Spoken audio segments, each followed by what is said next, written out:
ዲቪ 2026 መቼ ይለቀቃል? ሲለቀቅ እንዴት ማየት እንደምትችሉ ዲቪ ቢደርሳችሁ ምን ክራይቴሪያ እንደሚጠብቃችሁና ትክክለኛ የሆነ የዲቪ ሎተሪ ቼክ የሚደረግበት ዌብሳይት ተጠቁማችኋለሁ።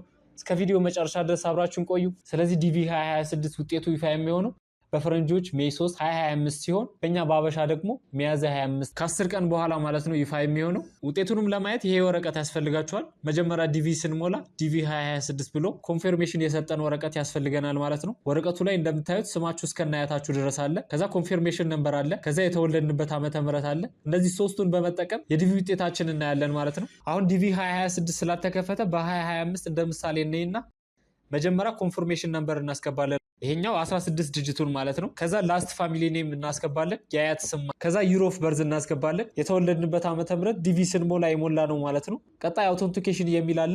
እነዚህን ፊደሎችና ቁጥሮችን እናስገባለን። ስለጨረስን ሰብሚት እንለዋለን ማለት ነው። አሁን አውቶማቲካሊ ውጤታችን ያሳየናል ማለት ነው። እድለኛ ከሆናችሁ ዩ አር ራንደምሊ ሰሌክትድ ሰክሰስፉል ይላችኋል ማለት ነው። ካልተመረጣችሁ ደግሞ ዩ አር ኖት ራንደምሊ ሰሌክትድ ይላችኋል ማለት ነው።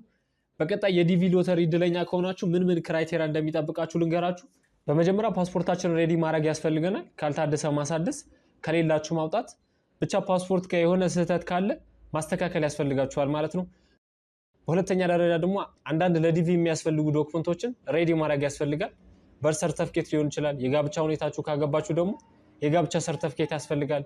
የትምህርት ማስረጃዎችን ማዘጋጀት ያስፈልጋል። በሶስተኛ ደረጃ ደግሞ ዲኤስ 260 አፕሊኬሽን በተወሰነ መልኩ መለማመድና መዘጋጀት ያስፈልጋል ማለት ነው። በአራተኛ ደረጃ ደግሞ የሚያስፈልገን የተወሰነ በፋይናንስ በኩል መዘጋጀት ያስፈልጋል ማለት ነው። ብዙ ባይሆንም የተወሰነ ክፍያ ያስፈልጋል። ኤምባሲ ስንገባ ለኮቴ ለተለያዩ ክፍያዎች የሚከፈል ገንዘብ በተወሰነ መልኩ ዝግጅት ያስፈልጋል ማለት ነው። ትክክለኛ የሆነው የዲቪ ዌብሳይት dvprogram.state.gov ብለን ሰርች አድርገን በመግባት ውጤታችን ማየት እንችላለን ማለት ነው። ሊንኩን ከፈለጋችሁ ዲስክሪፕሽን ቦክስ ላይ አስቀምጥላችኋለሁ። እንደዚህ አይነት መረጃዎች በፍጥነት እንዲደርሳችሁ ሰብስክራይብ በማድረግ የደወል ምልክቷን መጫን እንዳትረሱ። አመሰግናለሁ። መልካም ጊዜ